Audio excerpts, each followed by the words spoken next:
Thanks for listening to the Archbridge podcast. I'm your host, Ben Wilterdink, and today I'll be talking with James Whitford. James received his doctorate from the University of Kansas Medical Center and practiced physical therapy and wound care before he and his wife, Marsha, founded Watered Gardens Ministries in Joplin, Missouri in 2000. In 2012, James founded the True Charity Initiative to advance nationally the cause of privately funded, effective charity at the most local level.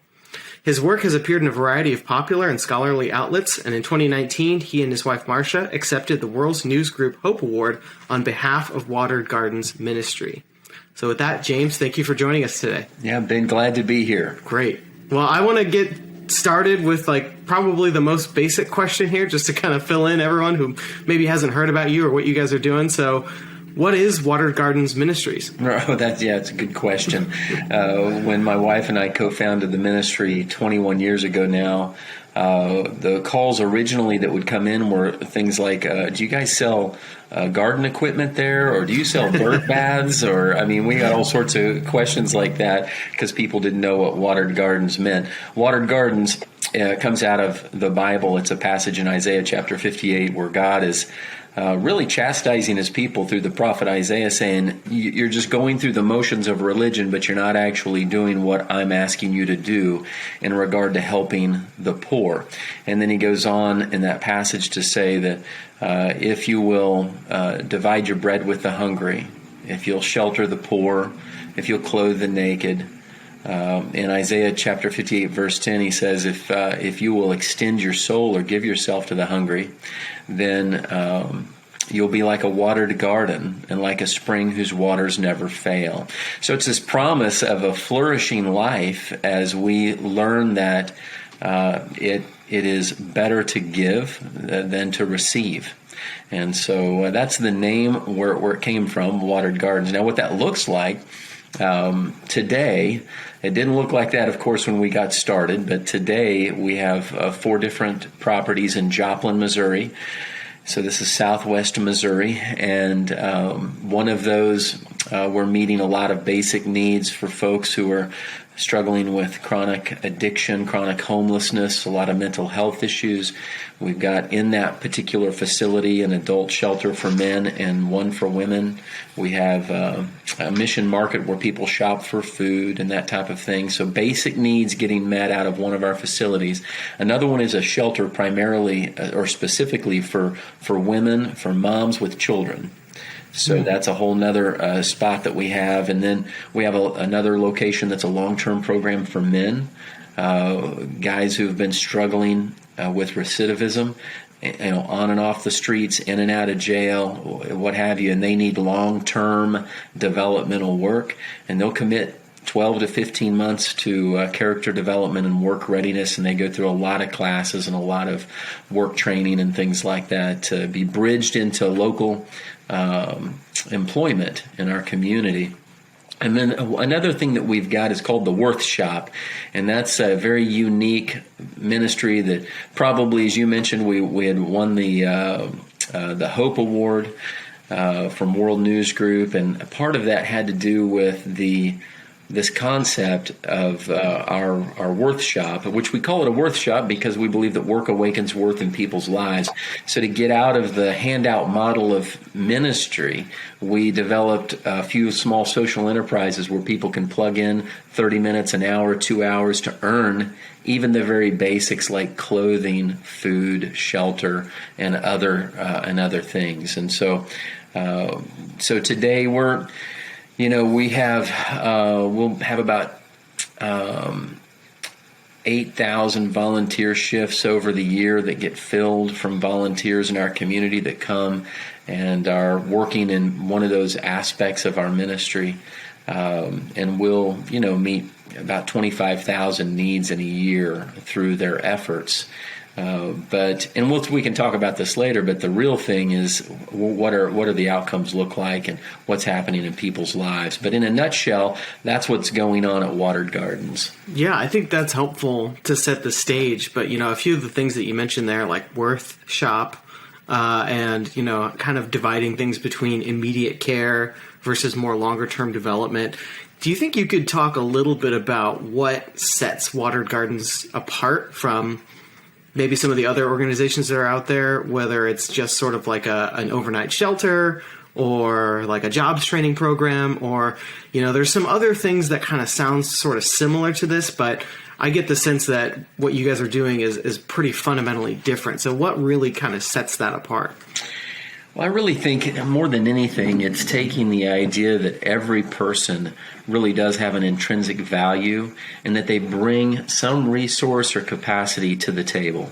And that no matter how broken you feel or how broken you look, there's some aspect of you that is not broken, that does work. And so we distinguish, when we teach on this stuff, we talk about the difference between functional categorization and dysfunctional categorization. Dysfunctional categorization tends to put people into a group based on how broken they are, how disabled they are, how poor they are, how sick they are, and these things qualify you for some type of help. Whereas function-based categorization doesn't ignore the hurdles. We don't ignore the problems that are there, but we want to ask, what can you do? What do you have? How capable are you? And so we've trained our team and to recognize that inherent value in people as they come through our doors. And a lot of people are coming through the doors of organizations like ours with an expectation that they will be helped more if they are more poor or more broken. And so there's this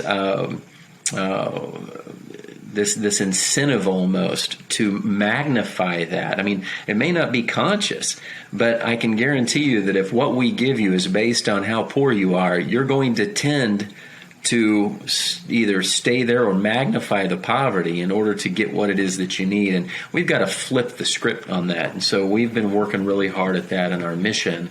And that's one of the big differences. But what it leads us to, Ben, is more investigative work. So now we want to know what you can do and what you are capable of. We've got to know you. And so it can't be just, here's my income statement, or my unemployment statement or whatever it is that might qualify me. It goes beyond that now, where we want to know who you are, what has God gifted you to do, and how can you be a part of your own solution of rising out of poverty. And so we become very investigational and doing a lot of sit-down goal setting with people.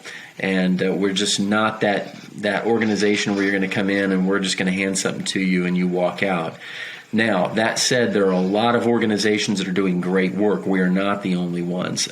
Certainly, though, I would think we're a little bit more unique than most, but there are a lot of great organizations out there that are really shifting their models from relief-oriented to development-oriented, which is so needed in the United States today. Yeah, I couldn't agree more in terms of, from some of the research that we've done at Archbridge and some of the things that we've really delved into. I mean, that just the personal aspect of that, I think, is so important. It's so key. Really every single person is different. Every person has their own story, their own struggle. I imagine, I'm telling you this, I'm sure some people require more development than others, depending on what they've been through and what they're going through. So can you walk us through, I know there is probably no typical person, right? But if somebody were to sort of walk through the doors and say, I need help, what does that process look like? Like what would happen? Mm-hmm. Well, it depends on the need, right? And so a person who first comes in that has never been in the mission, we're going to look them up. So that'll be one of the first things we do. And we really believe that one of the reasons why the church and local community abdicated some responsibility for caring for the poor into the hands of the state has to do with the need for centralization, which the state does very well. And there was a lack of ability to coordinate efforts well back in the day, 100 plus years ago. And now today we've got tools that allow us to connect online real time and share information so that we can collaborate much more effectively. There's not a need to centralize it like that anymore for this care. We can be decentralized and still very well coordinated. And so we started that in our community probably 15 years ago at this point, and our city began to connect nonprofits together on an online tool called Charity Tracker. It's created by a group called Simon Solutions, but they created the software that allows us to share information online about what's going on with people, so that it reduces the risk of folks becoming dependent in a community just by going from place to place. And it allows us to target our charity more accurately, to steward our resources more effectively. I mean, it's really good. So we launched that in our city, and then we have continued to manage it. And I share that with you because that is one of the first things we're going to do. You come in and we teach this principle of discernment. The more information you have, the better you're able to discern how to really help the individual in need. So if you were to come in, I'm going to look up Ben in our Charity Tracker network. And because we have 70 some odd thousand people who have been in that network, in that system over the last 15 years, there's a good chance that you're going to pop up, that you're going to be there, and we're going to see where you went, maybe if there was a goal set by another organization, some family history or things that are going on. So it's going to give us a little bit more of information about how to really help you. So that's like one of the first things that we're going to do. And then the other thing is going to be to ask if they're able to earn what it is that they need. And so most people can, and we have a reputation in our own community that that's the place where you go if you want to earn what you need. And so most people who are able to make it to a mission like ours have some ability to do something. So that's the second thing we're going to do. If it's a shower, if it's a furniture item, an appliance item, whatever it might be, we're going to talk with you about going down to our Worth shop and earning a voucher for that particular item. Now, if you're coming in and you've never been in our shelter before and you're needing shelter, we're just going to get you in and get you sheltered for the evening. But the next day, you're going to go ahead and start working in our Worth shop and meeting with our care coordinator, which does goal setting and things like that. So that'll be the track. So pretty quickly, we move right on a track of development as long as a person is able to begin to work for things that they need. Yeah. A lot of this reminds me, I read a book a couple of years ago, Toxic Charity by Robert Lepton. Are you familiar with that book? Yeah, we're very familiar and teach some of the stuff out of it. Mm-hmm. Okay, that makes sense. It strikes me as this sort of plan where, it's very in line with the idea about inherent value and not only is it important to develop that personal relationship like you were talking about, get as much information as you can, but it's also a matter of making sure that there's some sort of reciprocal responsibility. So can you talk about why that model is preferable than to a lot of the models that we see where it's sort of I almost think of it as like it's an emphasis on niceness, right? Where it's sort of just this open arms, come as you are. We're going to shelter you no matter what. We don't really even care who you are. It's just a matter of getting you in the door and delivering what we're here to deliver versus this a bit more in-depth sort of reciprocal relationship. So can you talk about that a little bit and why that was so important to set up your ministry that way?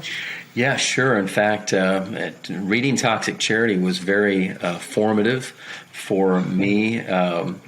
We certainly had realized early on that there were some problems with our model, that some of the outcomes that we had hoped for, we weren't seeing them. And so what did we need to do to change? And I mean, implementing Charity Tracker was one thing. And then there were some other things we did. But when I read Toxic Charity and Bob Lupton's 5 Steps to Dependency, where he talks about if you give something to somebody once, they'll appreciate you for it. But if you give the same thing again to them, then they'll develop an anticipation that you'll do it a third time. If you give it to them a third time, they'll develop an expectation that you'll do it a fourth time. And if you do it a fourth time, they'll become entitled. And a fifth time, they become dependent on you. And so these 5 steps to dependency: appreciation, anticipation, expectation, entitlement, and dependency. And when I read those, I thought, oh yeah, we've been seeing that. We know that is very true, that really does occur. And so what can we do to change that? And that's when we implemented our Worth Shop idea and really began to change our model. But one thing that's important to note, you take those 5 steps to dependency, and then you couple that with what Marvin Olasky wrote in Tragedy of American Compassion, which has a similar sounding title. How could compassion be tragic? Well, it can be. And in it, he talks about dependency merely being slavery with a smiling mask. Dependency is merely slavery with a smiling mask. And so if we want to help people move up and out of poverty into a life where they feel good about themselves and into a life where they're flourishing, then they're going to be contributors. We cannot just view people as being on the receiving end of our benevolence. And if we do so and feel good about that and that alone, then we, that's a shameful thing. We really shouldn't. And some of us have been there. We've been trapped in it. But, I think it's important, the work that you're doing, that we're doing, to share with our nation and beyond our borders even, that we've got to get away from just mere handouts, because handouts really do create dependency in people. And dependency really is a form of bondage. And so we have to switch our model. And that's what we're doing. I really appreciate that perspective, and I think the more I've kind of delved into this topic and have read things about it and talked to people who are working on this stuff, that seems to be really poignant. It seems from a more abstract perspective, it can get a little bit more about, the most efficient way to deliver sort of needs, like, oh, people need transportation here. Let's fix that. Let's plug that hole. People need, this. Let's fix that. Let's plug that hole. And it's very cold, I guess, is a way to think about it. But it's also very, there's a lot less emphasis on sort of that development, I think maybe in the past, some people who have been more focused on kind of sounding that alarm bell about creating dependence have almost been viewed as, penny pinching sort of budget hawk type people who are really concerned with like the takers, spending, the maker's resources or something. And it's really, it's not about the money. It's really about, making sure that you're helping people in a true way, which is getting them in a space that they can do things for themselves. Yeah, and it's not just it's the person, certainly in the family we're interested in, but I mean we can even talk about a community. Just what's the city you live in, what's the community you live in, where is your neighborhood, and is it as healthy as it could be? And one of the things that I like to remind people of is that with my background in biology and anatomy and physiology and that type of work that I've done, it's interesting to consider that every single cell in your body that's functioning well, right, it both produces, it has a function, it produces, but it also receives. And so there is an action of exchange or reciprocity with every cell in your body. And if there's a portion of your body that's only on the receiving side and it's not producing, it's not, producing anything at all or contributing to its function, then you're sick. It's the same way inside of a community, too. Well, it should be every community's objective to make sure that every single person is a contributor and that we don't slip into a portion of our population that's just on the receiving side, because it really is the sign of a sick community to some extent. Yeah. Mm-hmm. And so you mentioned your background a little bit there. I want to kind of go back to that a bit. You said you started this, you and Marsha, 21 years ago. Why did you decide to do it? Well, it was faith. I mean, certainly faith in Christ that ignited our passion and compassion for people and wanting to do something in our local community. And so that's how things got started. I mean, it really was just a guttural compassion to want to help people, but not with a lot of thought to it. And so that over the years, that's where all of that is developed, and just realizing that we have got to have more than just a heart for the poor, but a mind for the poor as well. And how do we bring those together where we're still compassionate and care for every individual, and yet at the same time know that sometimes it's better to withhold than it is to always just say yes and give. And in fact, there was an old adage that used to be printed on the back of some charity organization society's pamphlet in the late 1800s that said, "Intelligent giving and intelligent withholding are alike true charity." So this was more of the thought back in the day that it's not always the good thing to just give. That there are times when it's like, hey, maybe this isn't such a good idea. Let's do something different. Right. And then that seems to really come back to that principle of discernment that you were talking about. You really need to know the person to know which one is the right move here. Exactly. And so you just reminded me of a story about a guy named Scott who was in our long-term program. We call it Forge, but it's a long-term program for men. And he was in phase 2, so he was in the work readiness phase. He was starting to apply for jobs. He had, gotten off every medication that he had been on other than one. I mean, he was really doing well. We were very excited for Scott's progress, and he had stood up before a crowd of people and shared how great things were going for him. And then he received a notice from the Social Security office that a disability application that he had filed before he came into our program had been approved. So the delay had occurred, but then he had been approved for disability. Well, we knew Scott. We had developed a relationship with Scott. We knew that he was on his way to work in a fulfilling, self-reliant life. And there he was faced with this challenge of back pay of like I think he was going to get 2 or 3 checks of like $3,000 or $4,000 each that would come, and then he would be $980 something a month from there on. And of course, we said, Scott, we know that you don't need that, and so you shouldn't take that. And he struggled so much, ended up walking away from the program to take this disability. But that is one example of, countless, where you have a bureaucratic, distant state trying to make decisions on the personal level that have impact on personal lives without ever personally knowing the individual. And so it can't be done. We have to know what's going on in an individual's life to be really effective at helping them. Yeah.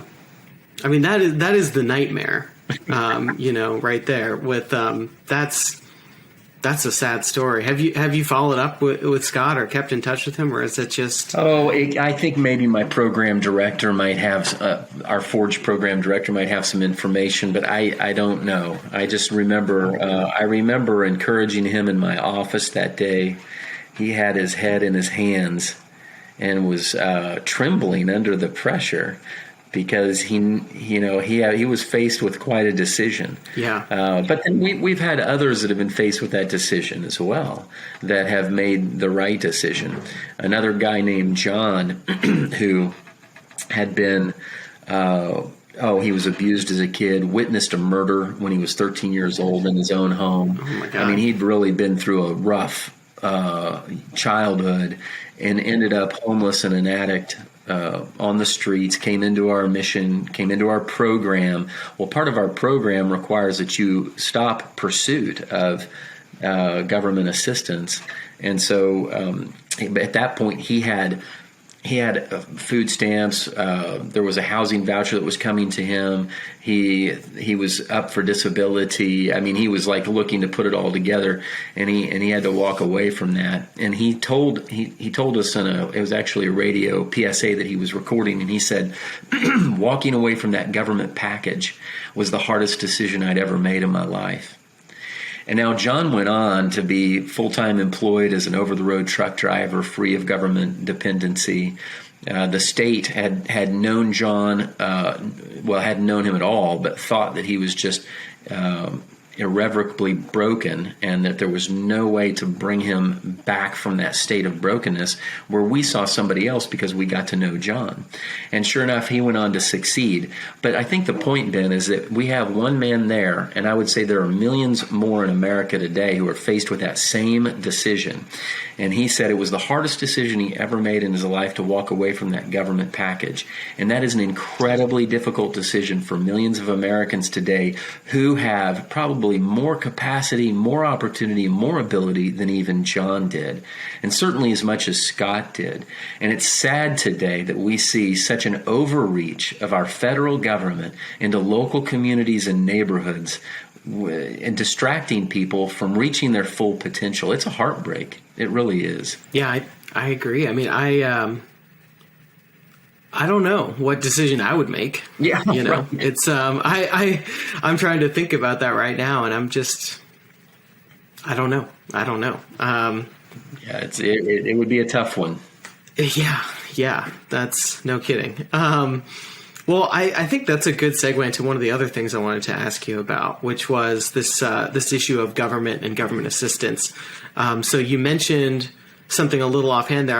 I kind of want to revisit, which is that a condition of being sort of involved or signed up with one of your programs is that you stop seeking government assistance. So I get the sense that you're not happy with the sort of disembodied, impersonal way government assistance is delivered.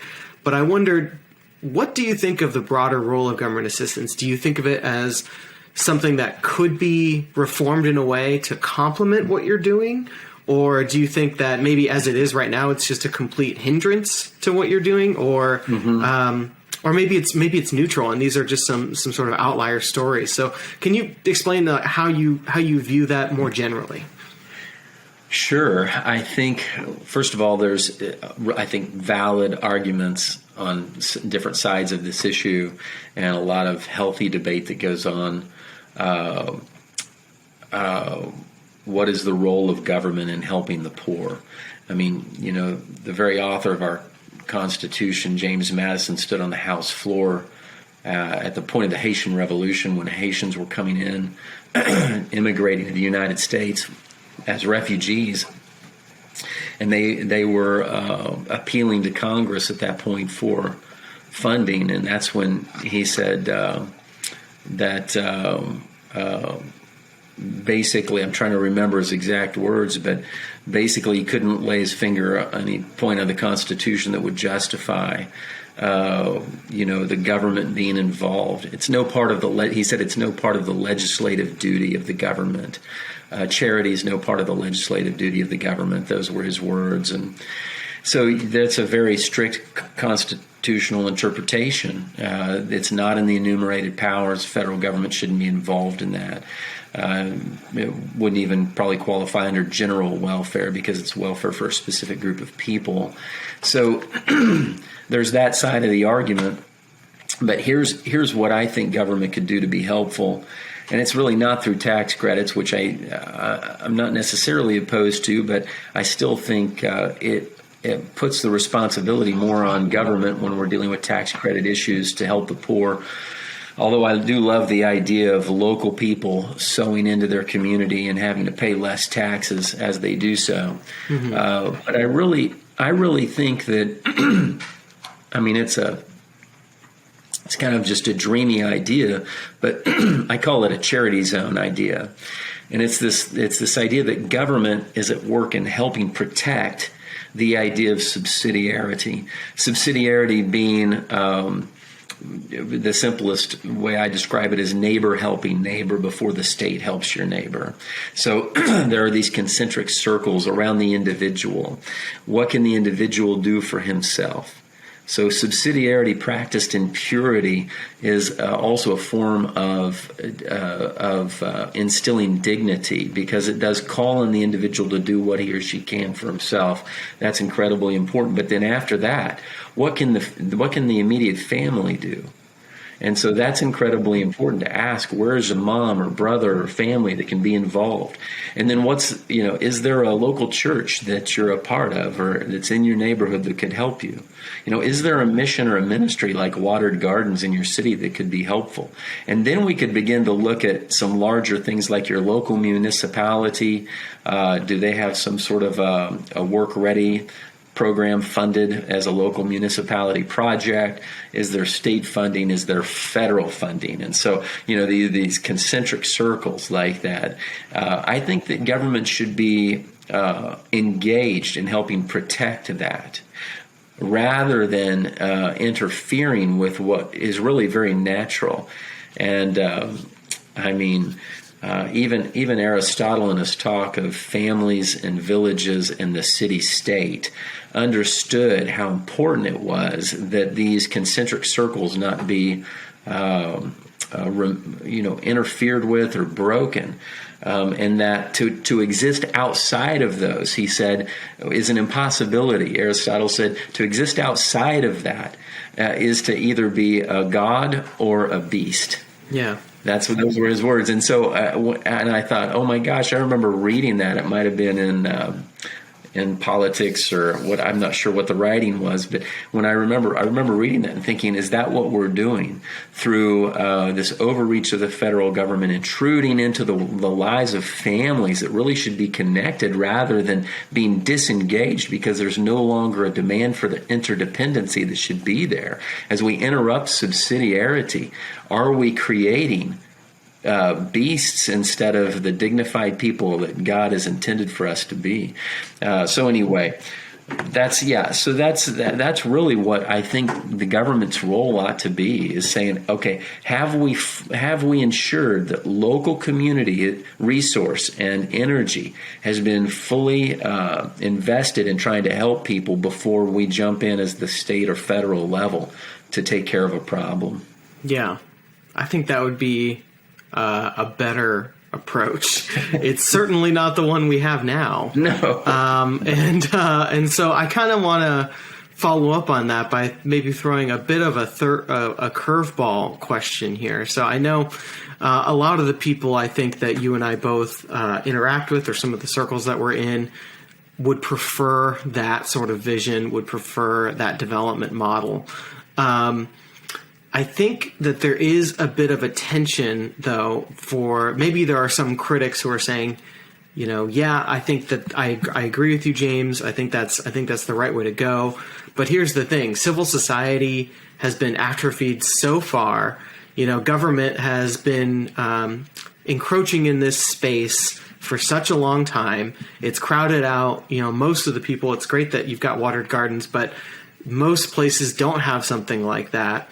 It may have been wrong for the government to do this, but it's much more wrong for them to let it go now. So how do you think about that question, or what would you say to that kind of critic who's concerned about that? Yeah, well, the thing that caught me is when you said civil society is atrophied. And so when you said that, I thought back to my physical therapy days, right? Because when we talked about atrophy, it was always muscular atrophy, right? Sure. And what did we do? Well, as a physical therapist, we begin to look at ways to strengthen that.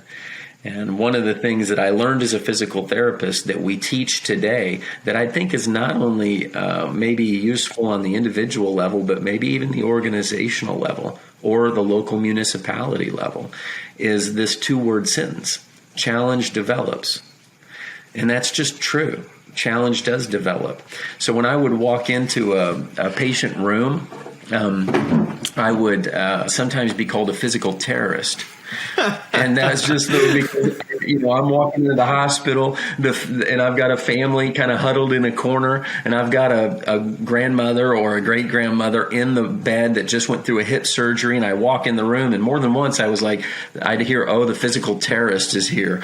And because they knew that I was not going to go over and just gently cradle grandma to lift her out of the bed and set her in a chair, but I'm going to say, reach for that handrail, bend that knee, push in that bed. You can do it. Come on, roll, roll, roll. And we're going to work. But if I don't work to strengthen the muscles and to improve mobility of my patient, then she's going to remain bound to that bed of infirmity, period, until she perishes.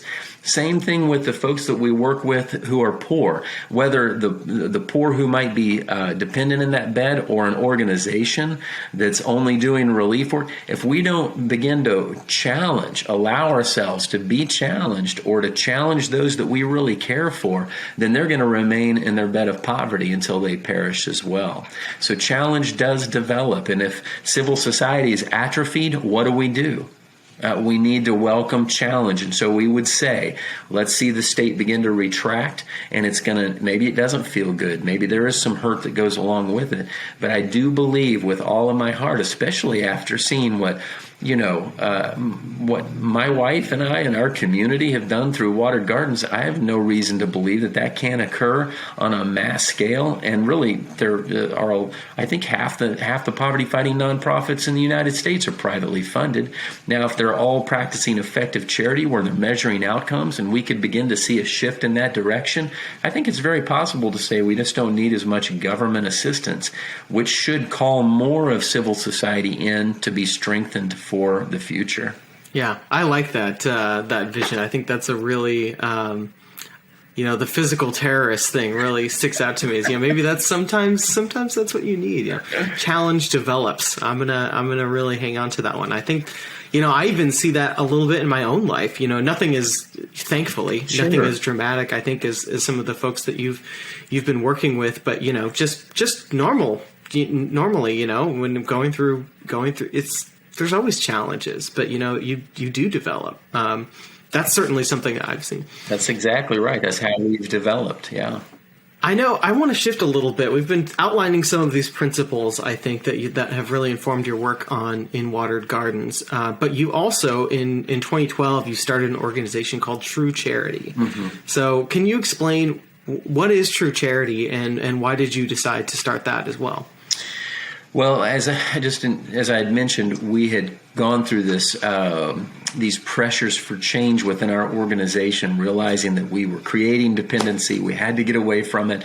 Well, when we did, Ben, we went from seeing when we pulled the trigger on the Worth Shop idea, the Earn It model, we went from seeing about 4,000 people a year come through our doors to about 1,200.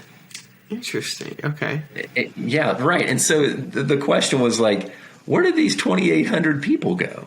And so of course, some of them may have gone off to and gotten jobs, and Watered Gardens isn't going to keep us dependent anymore. We'll go get work. But truth be told, most of them probably went for wherever the next lowest hanging fruit was. Right? That was so. I mean, when you're in the struggle of day-to-day living, and you're just thinking, where can I get my next whatever?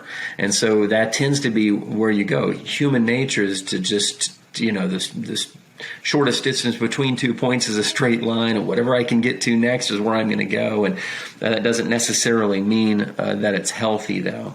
And so we were like, oh my gosh, so where are all these people now? How are they doing? Well, they're probably still stuck in the same thing that we had stuck them in ourselves. And we realized we've got to do more than change what's going on in the interior of our ministry, in our own four walls, but how could we change a community to begin to think differently about the importance of development and real empowerment of people. And so that's where we launched the True Charity Initiative. It really was to educate and engage our community, to call them to the practice of effective charity. And then from there, it naturally started to jump outside of our community. And now we're working in communities across the United States, gathering leaders together, teaching some of the same things you and I have been talking about, going through an all-day workshop and launching community initiatives inside of those cities so that these principles can hopefully take root and begin to grow in those communities. True Charity is based on three pillars, three tenets. One is that charity should be outcome driven.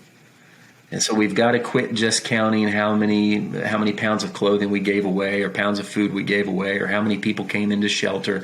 I mean, those are fine things to measure and we need to know, but those are outputs.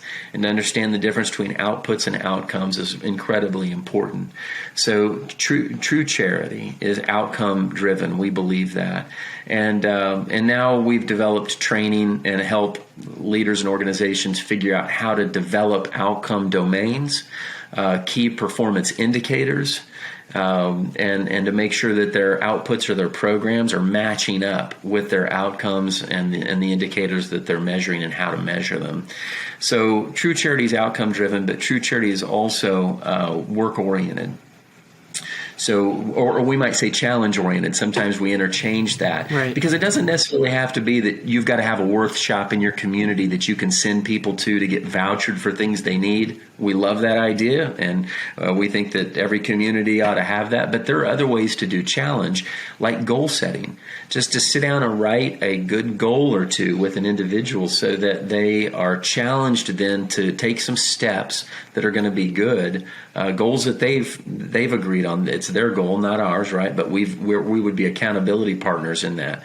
But some sort of challenge has got to come in there because challenge develops, right? And so we want to make sure that charity has some challenge involved, unless you are purely a relief organization, maybe like Samaritan's Purse that comes in after disasters and does just relief.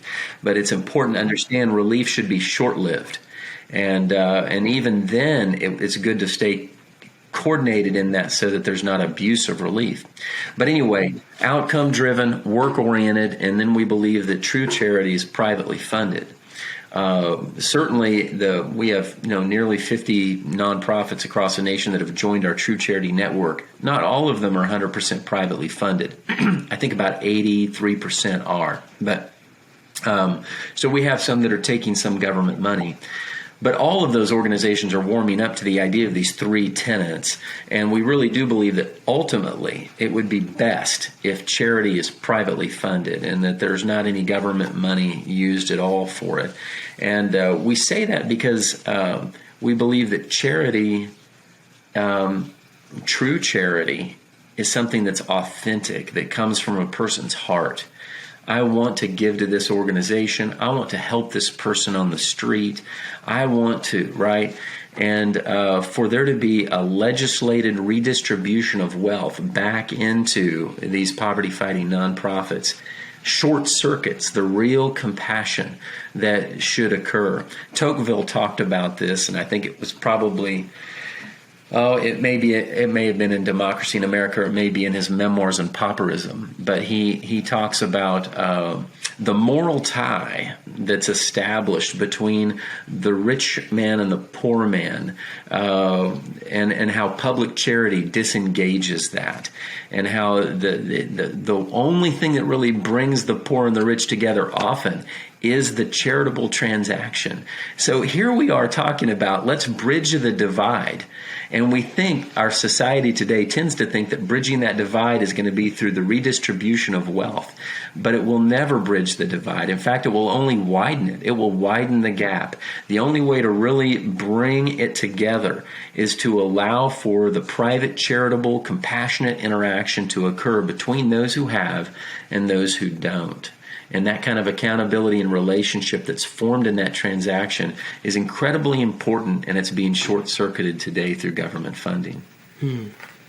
So those are the tenets of true charity, and now we are teaching that through our online courses through True Charity University. It's university.truecharity.us, but that's where people can go through online modules, or we do our all-day foundations workshop, where we go through 7 principles of effective charity, and so we're kind of building that out nationally now. The hope is that we can see enough of America take a turn toward true and effective charity like that we can leverage it with organizations like yours that are working more on the policy front, and see if we can't see government pull out more as private charity steps in to do great work.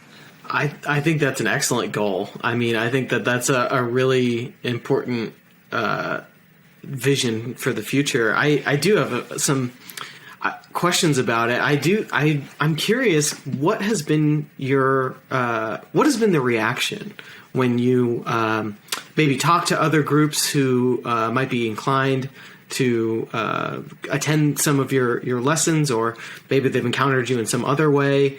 Do you see some resistance to these ideas, or do you see people more kind of clicking and saying, oh, I get that, I've seen that? So what's been the reaction there as you've been kind of moving some of these ideas out of your own community? Yeah, so more light bulbs come on than not. And so that's the thing that we see mostly, are people going, oh, yeah, that makes so much sense. The first mark we teach of effective charity is this idea of affiliation, that we should be asking the question before we jump in to help somebody. We should be asking the question, who's more closely affiliated with that individual that should be a part of the solution, rather than us just jumping in. Things like that, that's the idea of subsidiarity. But as we teach that, there are people who go, oh, that makes so much sense, especially as we couple it with stories and examples of how that actually works. But then the second phase to that. So most people, it's like, oh, that stuff makes sense when they hear it. But then the wrestle of how do we employ it? And a lot of people have their hands tied. For example, if you're receiving TFAP, it's a government food commodity. If you receive that into your nonprofit, your hands are tied. You don't get to practice these marks of effective charity. They're not going to let you if you're continuing to take their food product. And that's just the way that goes. Yeah, go ahead. Well, I wonder if you can give a little more detail on that. That's something that might be a little counterintuitive. Every once in a while, I'll hear some of these horror stories where it's like, I think it was, some charity, it might have been somewhere around St. Louis. I don't know which side it was on, but, there was like these ready-to-eat mac and cheese meals or something that someone had donated, and they ended up having to throw them all away because there was some sort of like bureaucratic check that they missed or something like that. And so, or occasionally you'll hear about,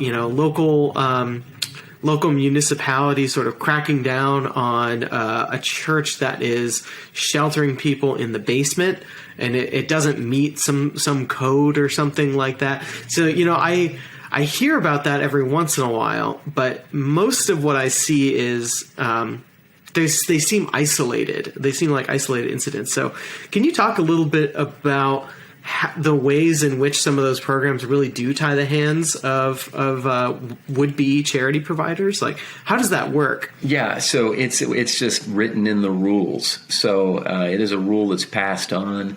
So in order to accept that funding or that food or something, you must check certain boxes. So what are those rules, and why would that get in the way? Yeah, so I'd have to look the list up but I just know for a fact that one of them is you have to give this away without any questions being asked, and that is one of the rules.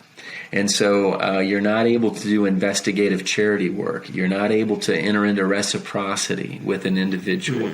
You're not going to be able to esteem them as a contributor. You're just not going to be able to practice that aspect of charity that's so vital because of that particular rule that's a part of the government food commodity picture. It's not just TFAP government food commodity. It's also Feeding America food. So Feeding America, is a very large organization, primarily privately funded. They're the largest food distributor in America today. But unfortunately, it's very tax credit driven. And so what happens is Feeding America food reaches these local distributors in areas across the nation, and they have a rule that's the exact same rule. We've personally engaged them about this because our own mission felt like, well, we're not going to take this food if our hands are tied like that. So we just don't take it. And we even went so far, Ben, as to say, what if we just set goals with people? Could we set goals with people? And they said, no. So we wrote an op-ed on this, and we had to share the light of that how sad. And of course, now you have, Feeding America that touts, 2.3 billion meals a year, or whatever it is, right? Ending hunger. When in fact, all they're doing is trapping people in dependency through their rule that does not allow organizations to actually engage people to help them develop. They're stuck in cyclic relief because of a rule. So this is this is the kind of thing that's got to get changed. And who knows? Maybe someday I'll meet somebody with Feeding America that has some that can pull some strings, and we can have a conversation. I could help change their mind, because I so admire that they have such a strong private funding base. I think that's fantastic. But I want their donors to know, and I want their leadership to know that what's happening on the ground is people get trapped in dependency instead of being freed to flourish. Yeah, that's really frustrating. I guess it's not necessarily surprising, from much like some of these government programs. I know some of the bigger organizations work fairly bureaucratically, and they're kind of slow to change, and that kind of thing. So that's still very frustrating. I'm glad that you're pursuing that and keeping those conversations going. Yeah, and then to be fair too, it really does have some of that change that would need to occur is going to be at the federal policy level, because these are some rules that are tied to the tax credits that are associated with that food distribution. Right. And so, they kind of come together, but it does tie the hands of the actual nonprofit that's trying to feed people. Yeah, that's concerning. So I wonder, is that an area where true charity can sort of step in and make a difference? Is there some way to tell, if I'm a potential donor to some organization, but I understand some of these issues, is there a way for me as that donor to tell which organizations might embrace that ethos a bit more? Right. Well, that's what we're working on. So you and I are just having this podcast early. We need to talk next year.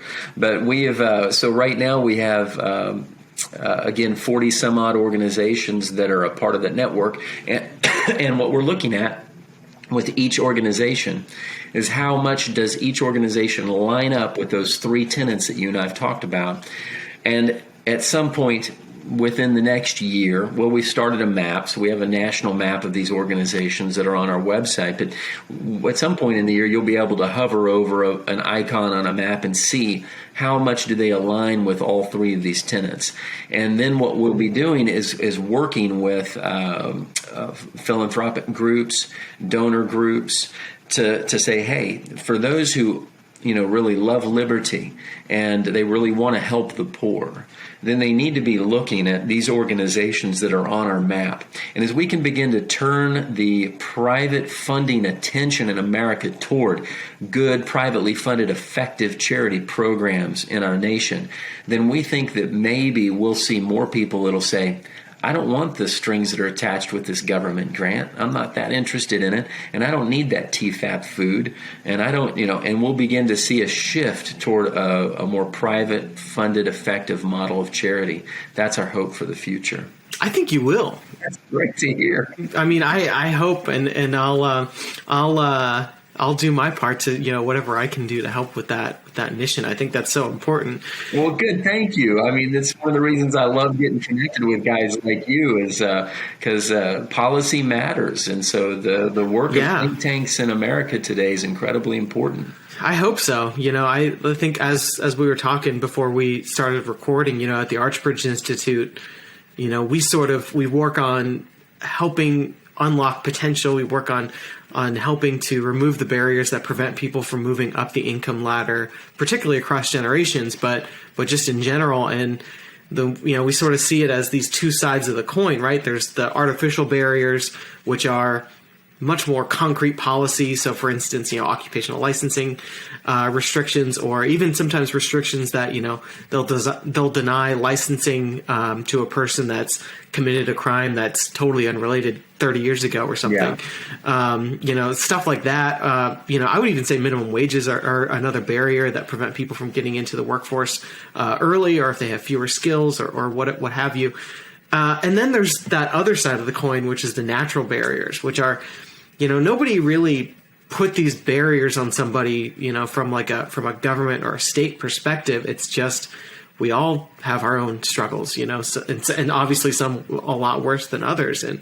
And really the way to tackle those is not through these government programs, but it's through what you're talking about. It's through relationships and that personal development that really can't be touched very effectively anyway from a disembodied sort of more abstract government structure. So I think in our work to address those barriers, it's really not work that we're doing. It's really trying to highlight what folks like you are doing and some of the True Charity members are doing. So to the extent that we can shine a light on that, and to the extent that there are things to be done on the government side, we'd like to hear about that. But it's limited, for sure. Yeah. Well, thank you for being a voice. Mm-hmm. Yeah. I mean, we'll be paying attention to that and trying to promote that as much as possible. I think that's a really key part of this whole puzzle. Well, with the time we have left, I kind of want to shift over a little bit to maybe some questions about more advice you would give to people who are working on this space, right? So I would say maybe I realize that this is a really a big question to ask you, but you've been doing this for 21 years now, give or take. Mm-hmm.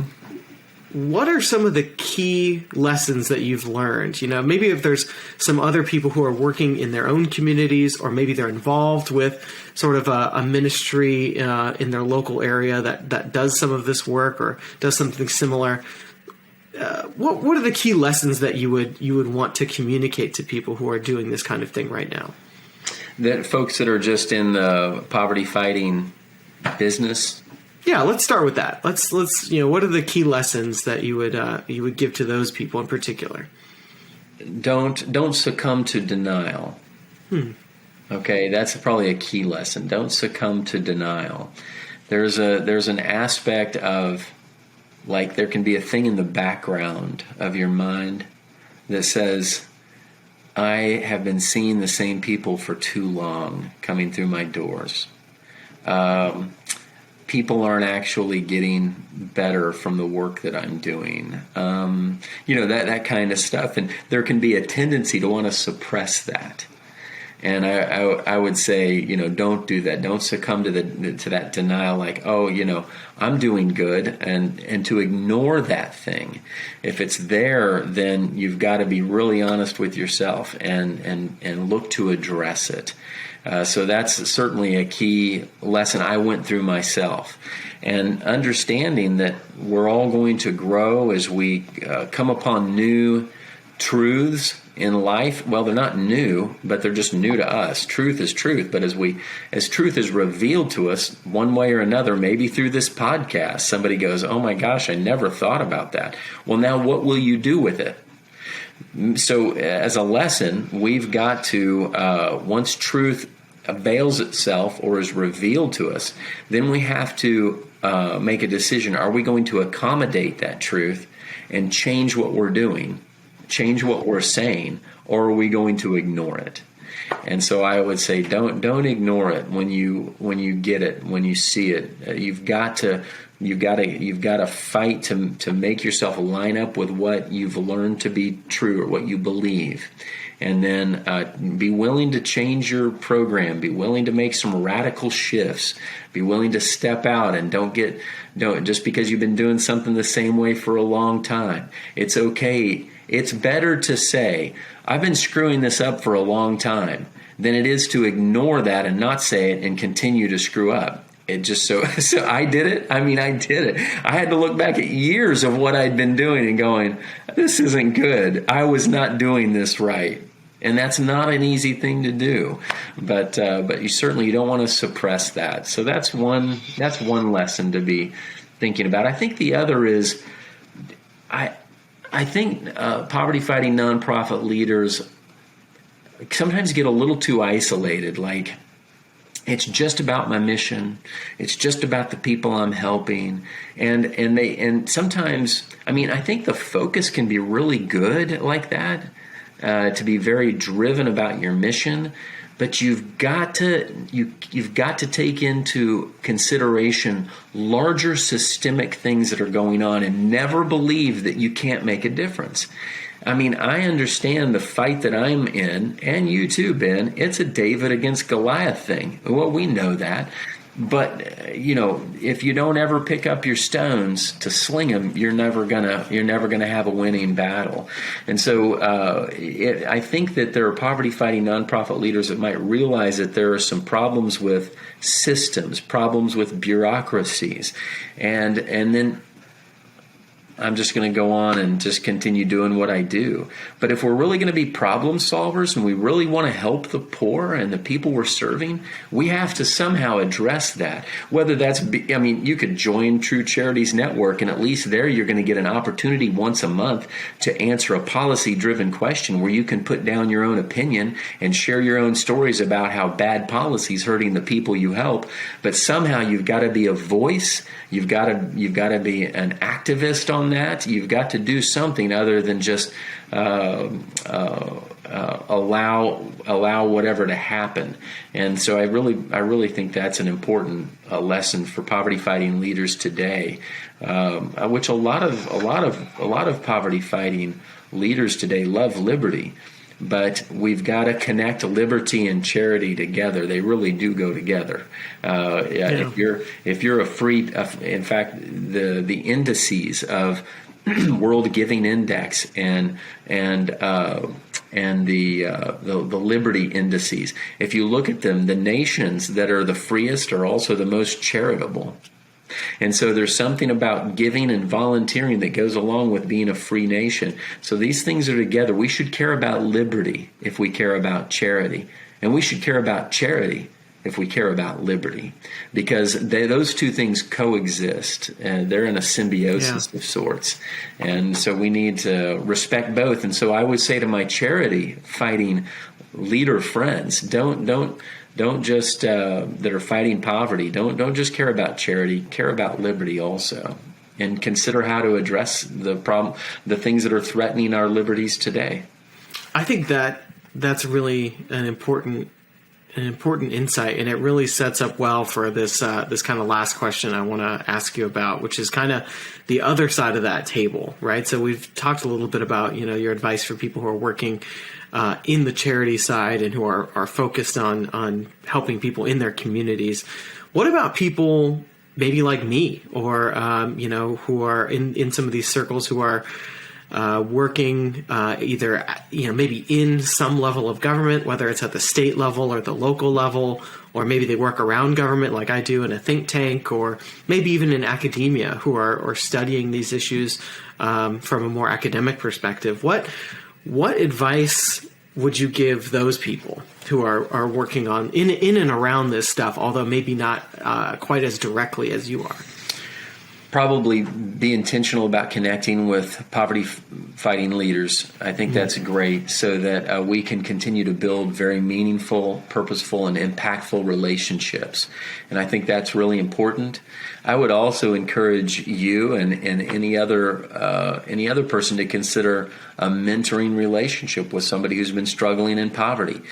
Can we carve out an hour of our week to have coffee or lunch with someone and sit down and get to know what's going on in his or her life, and begin to walk with them and advise them and be a help relationally to them as they are walking out of, journeying out of poverty?